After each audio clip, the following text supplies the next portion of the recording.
Selamat siang pemirsa, saya Irwan Saragi kembali hadir menemani Anda dalam Sumut hari ini siang. Siang ini kami telah merangkum sejumlah informasi terkini di antaranya.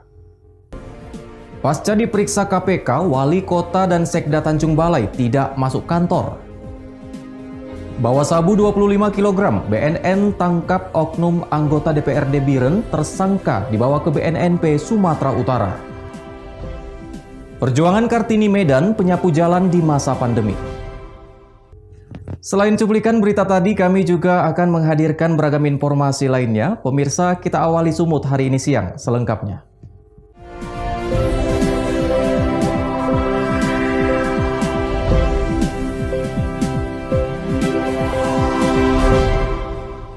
Kita ke informasi pertama pemirsa, 3 hari pasca KPK melakukan penggeledahan di rumah pribadi dan kantor Wali Kota Tanjung Balai pada Selasa kemarin.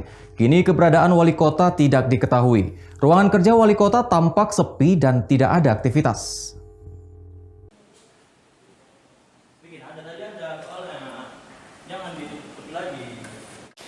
Kantor Wali Kota Tanjung Balai tampak sepi pasca penggeledahan yang dilakukan oleh KPK. Ruangan kerja Wali Kota Tanjung Balai Muhammad Syahrial dan Sekda Yusmada tampak sepi tanpa adanya aktivitas.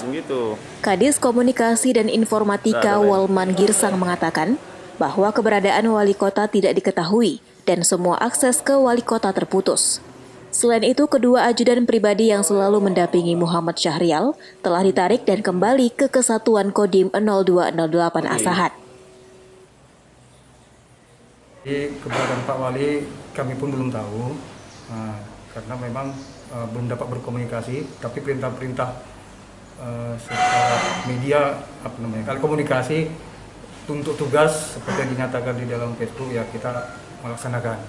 Artinya jangan sampai penyelenggaraan pemerintahan terganggu. Jadi kita tetap aktif bertugas seperti biasa, itu yang diharapkan beliau. Sudah berapa hari Pak Wali tidak masuk Pak? Saya tidak tahu persis berapa hari. Tapi sejak kedatangan KPK ya kita pun tetap kerja biasa lah, tidak jadi terganggu. Diduga pemeriksaan ini bukan hanya terkait jual beli jabatan atau gratifikasi, namun diperluas dengan korupsi proyek di Tanjung Balai. Wanda Pratama melaporkan untuk Evarina TV.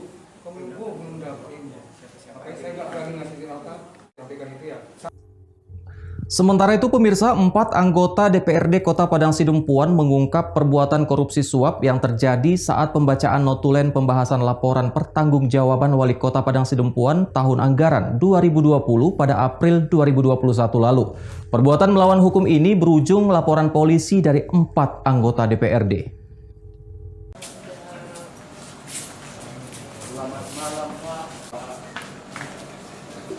Empat anggota DPRD Kota Padang Sidempuan, yakni Mara Taman Siregar, Ketua Fraksi Hanura, Ali Hotmatua Hasibuan, Fraksi PDIP, Noni Paisa dan Khairuddin Siagian dari Fraksi Gerindra, dini hari tadi membuat laporan polisi di Mapolres Kota Padang Sidempuan. Dalam keterangannya, anggota DPRD Kota Padang Sidempuan mengaku kesal dan kecewa dengan perbuatan dari Wali Kota Padang Sidempuan Irsan Effendi Nasution. Pasalnya, Wali Kota memberikan uang sebesar 4,5 juta rupiah kepada masing-masing anggota DPRD. Uang itu ditujukan untuk memuluskan laporan pertanggungjawaban Wali Kota Padang Sidempuan yang dibacakan dalam rapat paripurna DPRD Padang Sidempuan. DPRD diharapkan dapat meloloskan laporan pertanggungjawabannya tanpa kritik dan koreksi tajam dari DPRD. Uang suap yang diserahkan kepada mereka berasal dari Wali Kota Padang Sidempuan Irsan Effendi Nasution. DPRD juga menekankan bahwa Mapolres Padang Sidempuan diminta agar lebih fokus dalam melakukan penyelidikan. Selain itu, para anggota DPRD juga menyerahkan uang sebesar 4,5 juta rupiah tersebut ke negara. Kedatangan kita ke sini, pertama kita adanya dugaan suap di DPRD terhadap LKPJ 2020 karena kami tim pansus ada 9 orang. Saya sebagai anggota DPR, sebagai wakil ketua pansus ada menerima uang suap banyak 4.500.000.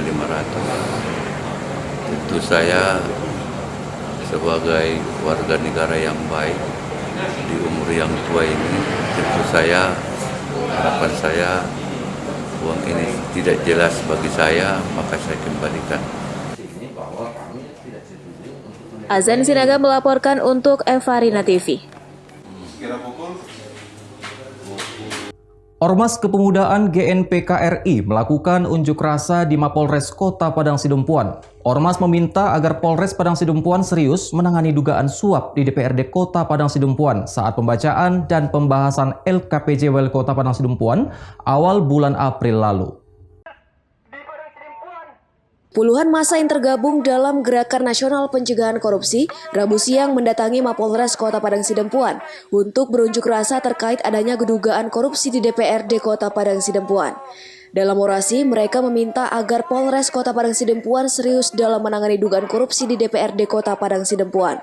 Kasus dugaan adanya korupsi di DPRD Kota Padang Sidempuan ini berawal saat pembacaan dan pembahasan LKPJ Wali Kota Padang Sidempuan awal bulan April 2021 lalu. Dalam meloloskan LKPJ 4 orang anggota DPRD Kota Padang Sidempuan, yakni Mara Taman Siregar Ketua Fraksi Hanura, Ali Hotmatua Hasibuan Fraksi PDIP, Noni Paisa dan Hoirudin Siagian dari Fraksi Gerindra, mengaku mendapat suap sebesar 4,5 juta. Keempat anggota Dewan kemudian membuat laporan ke Polres Kota Padang Sidempuan karena merasa tidak berhak mendapat uang tersebut. Sementara itu, menurut Koordinator Aksi Saud MT Harahap, kasus dugaan suap ketok palu laporan keterangan bertanggungjawaban atau LKPJ Wali Kota Padang Sidempuan diduga cacat hukum. Kita akan tekan terus meminta kepada Polres Kota Padang Sidempuan supaya segera menangani kasus ini. Dan apabila Polres Padang Sidempuan bermain-main dalam hal ini, kami akan membawa persoalan ini sampai ke pusat, sampai ke Mabes Polri kami akan bawa persoalan ini. Karena kita juga sudah ada koordinasi dengan KPK, namun KPK lebih menyarankan supaya persoalan ini ditangani oleh Polres Kota Padang Sidempuan. Azan Sinaga melaporkan untuk Evarina TV. Sabu 25 kg BNN tangkap oknum anggota DPRD Biren. Tersangka dibawa ke BNNP Sumatera Utara. Beritanya akan hadir sesaat lagi.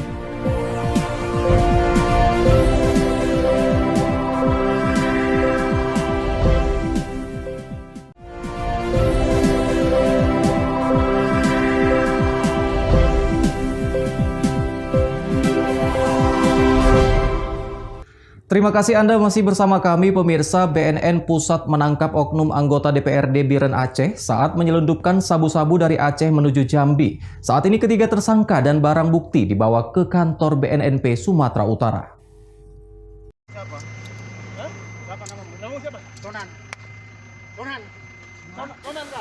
Oknum anggota DPRD Biren Aceh inisial US ditangkap petugas BNN bekerja sama dengan Bea Cukai di depan Masjid Raya Idi Rayek, Aceh Timur Selasa malam.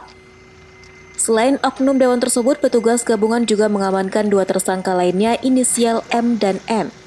Dari penyergapan yang dilakukan, petugas menyita barang bukti 25 kg sabu-sabu yang disembunyikan di dalam dashboard mobil Fortuner yang mereka kendarai. Deputi Pemberantasan BNN Arman Depari dalam keterangannya mengatakan, oknum DPRD Biren tersebut diduga sebagai pemilik barang haram sekaligus pengendalinya. Sabu-sabu yang disita petugas dikirim dari Malaysia masuk ke Indonesia melalui jalur laut menggunakan kapal kayu. Rencananya sabu-sabu tersebut akan dikirim dan diedarkan di kota Jambi. Saat ini ketiga tersangka dan barang bukti dibawa ke kantor BNNP Sumatera Utara. Sebelumnya, oknum anggota DPRD Biren ini sudah masuk dalam daftar pencarian orang Direktorat Narkoba Polda Sumatera Utara sejak Maret 2021 lalu.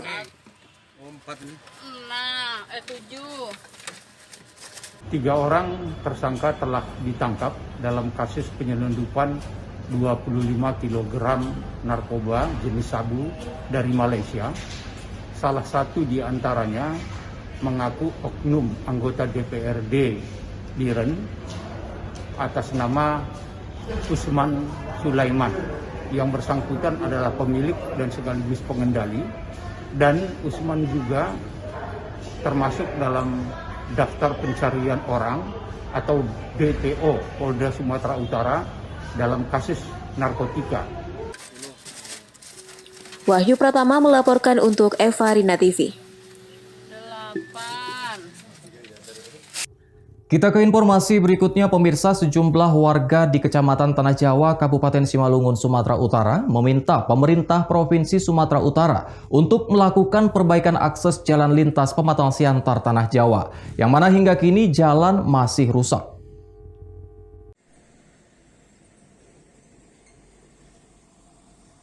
Warga yang berdomisili di Kecamatan Tanah Jawa, Kabupaten Simalungun, Sumatera Utara mengeluh terkait kondisi jalan umum yang rusak.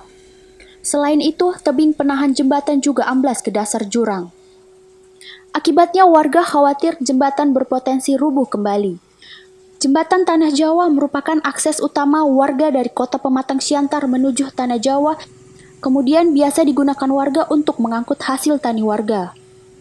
Sebelumnya, jembatan Tanah Jawa pernah mengalami rubuh hingga menyulitkan dan mengganggu ekonomi warga. Diharapkan pemerintah lebih tanggap dan memperbaiki akses jalan dan jembatan di kawasan Kecamatan Tanah Jawa. Jadi harapannya gimana Mas untuk menjelang Idul Fitri nanti? Ya harapannya sih kalau bisa jalan ini cepat diperbaiki, jembatan ini. Karena jalan ini termasuk salah satu jalan lintas ke Tanah Jawa. Jadi ini pun jalan tunggal ini. Kalau ini nggak diperbaiki, otomatis nanti kemacetan pasti panjang, menghambat aktivitas lebaran ini. Jadi merasa terganggu nggak Mas dengan kayak gini? Terganggu lah. Buka tutup jalan. Macet kan, namanya macet ya terganggu. Kerusakan jalan meliputi tekstur yang bergelombang dan menanjak hingga 20 cm sepanjang 20 meter. Kemudian penapakan ujung sisi jembatan mulai terlihat menurun tajam. Di bagian dasar jembatan, anyaman batu pondasi tebing penahan amblas seluas 15 meter. Intensitas hujan yang mulai meningkat dalam sepekan terakhir dikhawatirkan beresiko amblasnya jembatan Tanah Jawa hingga menyebabkan jalan berlubang. Warga berharap memasuki Lebaran Idul Fitri, akses jalan dan jembatan supaya segera diperbaiki. Pasalnya pada musim libur nasional, arus lalu lintas untuk kendaraan roda 2 dan roda 4 pun meningkat. Jadi Bu, harapan nih Bu, mau Lebaran ini melihat jalan kayak gini belum diperbaiki gimana Bu? Bawa pikirkan itu ya kan, nggak bebas ke sana sini, kemudian kendaraan pun susah jalan, kita pun untuk belanja ya juga. Nah, menurut masyarakat dan semuanya kabupaten kan, kalau rusak jalan, gimana mau lancar? Usahannya kan gitu. Nah, itu. Jadi kalau boleh Pembangunannya dipercepat. Dibangunlah percepat. Hingga saat ini akses jalan dan jembatan masih berfungsi dengan normal. Untuk menghindari bahaya kecelakaan dan penumpukan kendaraan di jembatan, warga sekitar berpartisipasi melakukan buka tutup jalan dengan cara himbauan langsung. Diharapkan Lebaran tahun 2021 akses jalan dan jembatan sudah diperbaiki. Alkarna Pranata melaporkan untuk Evarina TV. Kita ke informasi lainnya, pemirsa. Istri Bupati Batubara bersama tim penggerak dan Dharma Wanita membagikan takjil dan masker ke masjid dan kepada para pengguna jalan. Kegiatan ini bukan hanya dilakukan saat bulan Ramadan saja, tapi rutin dilakukan setiap bulan.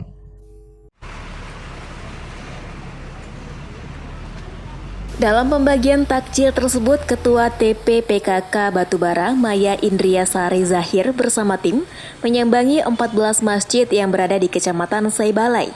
Takjil tidak hanya diberikan ke masjid, takjil juga dibagikan kepada satu persatu masyarakat pengguna jalan yang melintas.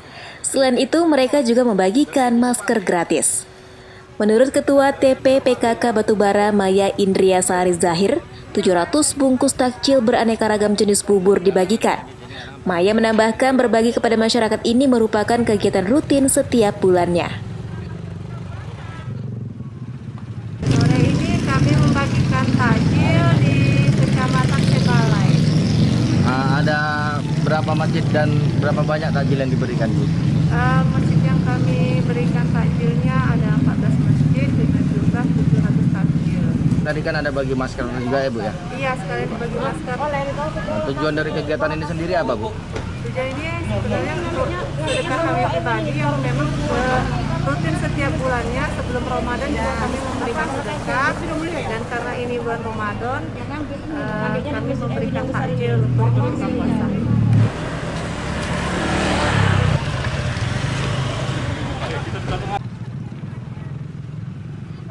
Taufik melaporkan untuk Evarina TV.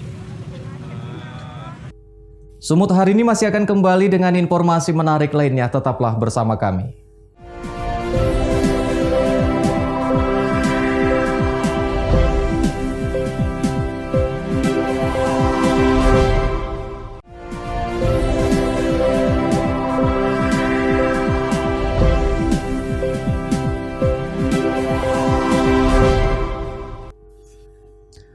Terima kasih Anda masih bersama kami pemirsa. Pandemi COVID-19 yang melanda kota Medan, Sumatera Utara menyisahkan sepenggal kisah perjuangan seorang ibu di kota Medan. Juminem, seorang ibu, 2 orang anak tetap semangat dan tekun bekerja sebagai petugas sapu jalan meski dengan berbagai keterbatasan ekonomi. Momen Hari Kartini Indonesia 21 April 2021 bagi Juminem, seorang petugas sapu jalan Kota Medan, Hari Kartini bermakna sebuah perjuangan hidup untuk menghidupi keluarga dan 2 anaknya. Berbagai pembatasan selama pandemi COVID-19 di Kota Medan, Sumatera Utara tidak menyurutkan semangat hidupnya. Juminem memulai profesi sebagai penyapu jalan sejak tahun 1994 silam hingga saat ini. Kegiatan menyapu jalan dimulai dari pukul 6 pagi hingga selesai. Seluruh jalan protokol yang di bawah naungan tim melatih akan dibersihkan Juminem. Ribuan helai daun dan sampah plastik yang berserakan dihimpun Juminem menggunakan sapu lidi dengan teliti agar tujuan, estetika dan kebersihan kota Medan. Meski terlahir sebagai wanita, tidak membatasi Juminem dalam beraktivitas di jalan raya dengan riuh dan padatnya arus lintas darat kota. Saling sambut suara klakson mobil dan sepeda motor seakan menjadi rutinitas harian yang menemani Juminem dalam bekerja. Namun dalam bekerja, Juminem tetap mematuhi protokol kesehatan. Nada-nada suara riuh menjadi pemecah kesepian baginya. Dengan senyum bangga, Juminem yang berusia 43 tahun mengaku terinspirasi dengan Kartini Indonesia, semangatnya memperjuangkan hak wanita. Baginya, semangat Kartini diaplikasikan untuk perjuangan kehidupan sehari-hari demi keluarga. Secara ketentuan dalam sehari-hari, Juminem wajib 2 kali membersihkan kota Medan. Untuk memenuhi kebutuhan hidupnya, Juminem menambah aktivitas kerjanya sebagai pramusaji di sebuah warung kopi Jalan Agus Salim, Kota Medan. Pekerjaan tersebut dilakoninya setiap hari sepulang bekerja sebagai penyapu jalan.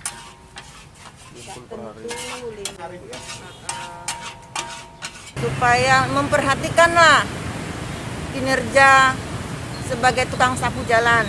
Seperti saya, single parent yang menghidupi anak sendiri di tengah pandemi ini, kiranya pemerintah memperhatikan segera dibayar PHL-nya. Karena kayak mana cara menghidupi anak-anak kalau tidak dicairkan upah kami. Jadi kakak sendiri selain menyapu jalan, keseharian kakak apa kak untuk mencukupin kebutuhan kakak sehari-hari gitu apa kak? Sangat tidak mencukupin. Dengan gaji sebesar 26 itu tidak mencukupin. Jadi saya setelah menyapu jalan, saya ada bantu juga pekerjaan sampingan lagi. Harapan saya ya pemerintah memperhatikanlah nasib penyapu jalan ya. Nasib penyapu jalan. Saya kurang lebih 26 tahun kerja di Pemko kebersihan ini. Namun itu tidak ada sebagai ucapan terima kasihnya itu pun belum ada saya terima, entah piagam entah apa belum saya pernah terima. Juminem berharap kehidupannya sebagai penyapu jalan dan perjuangan hidup untuk menyekolahkan kedua anaknya hingga ke perguruan tinggi kelak akan membawa kesejahteraan untuknya. Wahyu Pratama melaporkan untuk Evarina TV.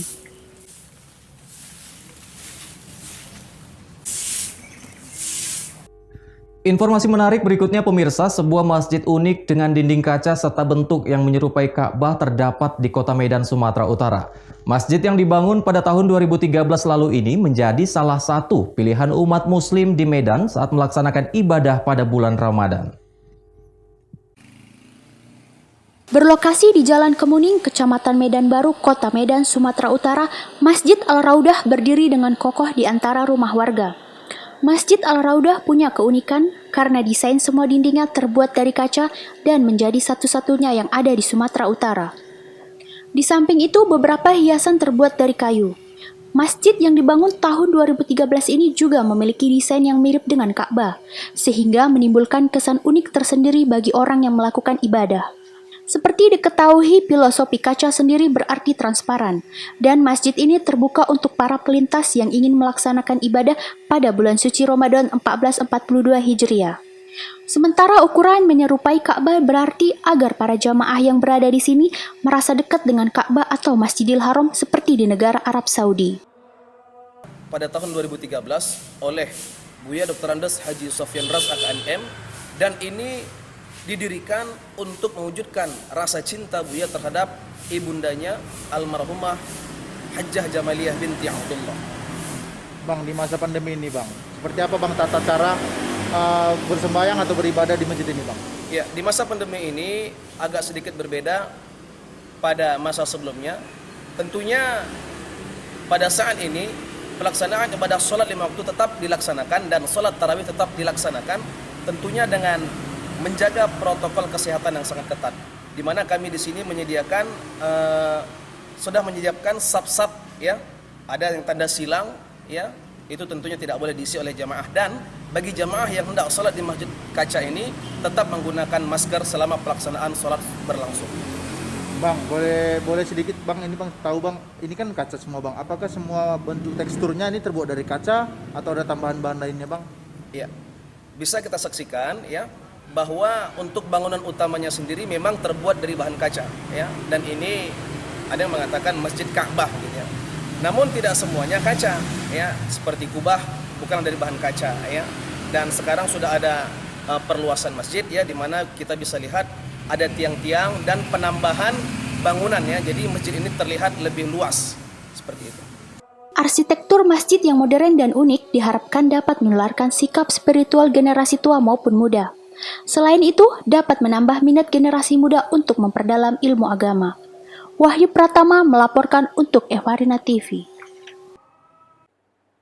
Pemirsa, informasi tadi sekaligus mengakhiri pertemuan kita dalam Sumut hari ini siang. Saya Irwan Saragih, mewakili kerabat kerja yang bertugas pamit undur diri dari hadapan Anda. Terima kasih atas kebersamaannya dan sampai jumpa.